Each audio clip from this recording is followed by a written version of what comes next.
আসসালামু আলাইকুম, কি অবস্থা সবার? আশা করি হোম টিউটর 55 এর যারা চ্যানেলটি ফলো করে সকলেই ভালো আছেন এবং হোম টিউটর 55 সকলে জানেন যে অনার্স ভিত্তিক একটি চ্যানেল এবং এখানে আমাদের সব ডিপার্টমেন্টে ক্লাসিং করানো হয় এবং দিক নির্দেশমূলক ভিডিও দেওয়া হয়। তো আজকের ভিডিওটা হচ্ছে যে অনার্স প্রথম বর্ষের অনেকেই এখনো পড়াশোনা শুরু করেনি, সেকেন্ড টাইম অ্যাডমিশন বা ফার্স্ট টাইম অ্যাডমিশন দিয়ে অনেকে ন্যাশনাল ইউনিভার্সিটিতে বিভিন্ন জায়গায় চান্স না পাওয়ার কারণে ন্যাশনাল ইউনিভার্সিটিতে কন্টিনিউ করতে হচ্ছে, বা এখনো অনেকেই আছে যারা পড়া শুরু করে নাই, তারা কিভাবে ন্যাশনাল ইউনিভার্সিটিতে এই কম সময়ে, হয়তো 3 থেকে 4 মাস সময় আছে, ভালো একটা রেজাল্ট আউটপুট আনতে পারবে সে বিষয়ে কথা বলবো।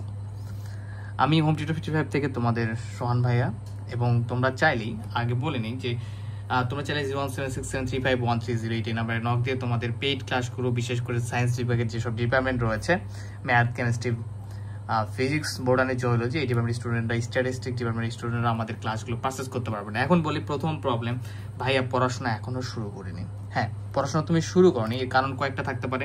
যে অ্যাডমিশনে খারাপ করছো, এরপরে হতে পারে, প্লাস যে পড়াশোনা শুরু করতে পারো নি, অনেকে পার্ট টাইম জব করে কারণে। ঠিক আছে, ইটস ওকে, তুমি এখনো শুরু করতে পারো নি, বাট তোমার এখনই হচ্ছে সঠিক সময় শুরু করার।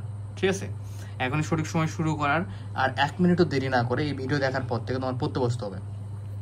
কিভাবে পড়বা? তোমার যে বিষয়গুলো রয়েছে সেই বিষয়গুলো তো অবশ্যই মূল বই কেনার চেষ্টা করবা, তোমাদের সিনিয়রদের একটু ধারণা নিবা, এ নিয়ে সেই বিষয়গুলো যদি তুমি নিজে পড়তে পারো তো বেটার, নয়তো তুমি কারো সাহায্য নিতে পারো। সেক্ষেত্রে তুমি হোম টিউটর 55 একাডেমিরও সাহায্য নিতে পারো। 01767351308 এই নাম্বার হোয়াটসঅ্যাপে নক দিয়ে আমাদের ক্লাসগুলো পারচেস করতে পারো অথবা ডিটেল জেনে নিতে পারো। অ্যাডমিশন দিলাম, এখন কিভাবে শুরু করব, এবং প্লাস পাশাপাশি যে ভাইয়া পরীক্ষা তো মাত্র 3 মাস থেকে 4 মাস, এখনো পড়া শুরু করে নাই, কিভাবে পড়বো? ঠিক আছে, তুমি ন্যাশনাল ইউনিভার্সিটিতে ভর্তি হয়েছো, তোমার ডিপার্টমেন্ট এবং তোমার যে সাবজেক্ট, এই বিষয়গুলো সম্পর্কে প্রথমত খুব ভালো ধারণা নিতে হবে। তুমি যদি কমেন্টে জানতে চাও, তোমার ডিপার্টমেন্টের নাম জানাতে পারো, আমরা তোমাদের সাবজেক্ট সম্পর্কে বা হোয়াটসঅ্যাপে নক দিলেও ডিটেল জানাবো।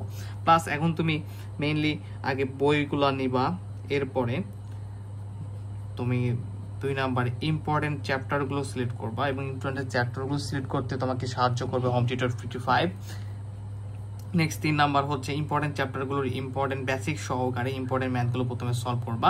এই 3টা ওয়ে ফলো করলে যে বইটা সম্পর্কে ভালো ধারণা নিবা, এরপরে প্রশ্নের প্যাটার্ন সম্পর্কে জানতে হবে, ইম্পর্টেন্ট চ্যাপ্টার কোনগুলো, এরপর বেসিক সহ ইম্পর্টেন্ট ম্যাথগুলো যদি শেষ করতে পারো তো 3 মাস তোমার কাছে হিউজ সময়। এই 3 মাসে তুমি তোমার বিষয়গুলো খুব ভালো প্রিপারেশন নিতে পারবা। তো অ্যাডমিশন ফেলের কারণে অনেকেরই মাথায় একটা ব্যাপার করে যে এত পরিশ্রম করলাম, এত হার্ড ওয়ার্ক করলাম, এখন ন্যাশনালে পড়ে কি করব? ন্যাশনালে পড়াশোনা যে কঠিন সহজ না, সেটা তুমি পরীক্ষা দিতে গেলে বুঝতে পারবা, এবং ন্যাশনাল থেকে অনেক ভালো কিছু করা যায়। এর জন্য যেটা করতে হবে যে তোমাকে এখন থেকে প্রস্তুতি শুরু করতে হবে, আর এই প্রস্তুতি শুরুর জন্য তুমি চাইলে হোম টিউটর 55 একাডেমির ক্লাসগুলো ফলো করতে পারো, দিক নির্দেশনাগুলো ফলো করতে পারো। তো আজকের ভিডিওটা জাস্ট সাধারণ ছিল যে যারা এখনো পড়াশোনা শুরু করেনি তারা শুরু করলে যে ভালো করতে পারবে, এই ব্যাপারে আমার মনে হয় যে তোমাদের কিছু দিক নির্দেশনা দেওয়া উচিত ছিল। জাস্ট জানাই দিলাম যে তোমরা কিভাবে ভালো করতে পারো এবং কিভাবে আমাদের সঙ্গে কন্ট্যাক্ট করে তোমাদের প্রবলেমগুলো শেয়ার করে তোমরা সলভ নিতে পারো। তো ধন্যবাদ, আজকে পর্যন্তই। নেক্সট যে কোনো টপিকে যে প্রবলেমগুলো তোমরা শেয়ার করো সেই টপিকে তোমাদের সঙ্গে আলোচনা করা হবে। চলছে, ভালো থাকুন, ধন্যবাদ, আসসালামু আলাইকুম।